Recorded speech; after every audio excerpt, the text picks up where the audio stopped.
Hello everyone, welcome back to the channel. So today I'm going to tell you how to check if iPhone screen is original or not. If you are using an iPhone and now you want to check the screen or iPhone which is original or not, so you have to follow some method which is open your phone settings. In settings, you just have to go for general, just tap on it, and here you'll get the about section. Just tap on it,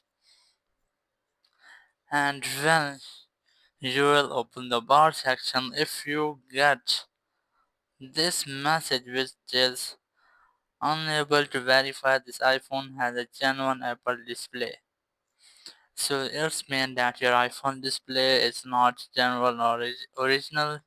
Your iPhone display or screen has been replaced. But if you want any message on this screen, so it's mean that your iPhone screen is original, it's not been replaced. So that's how you can check if iPhone screen is original or fake. Thank you very much for watching the video. Until next video, bye bye.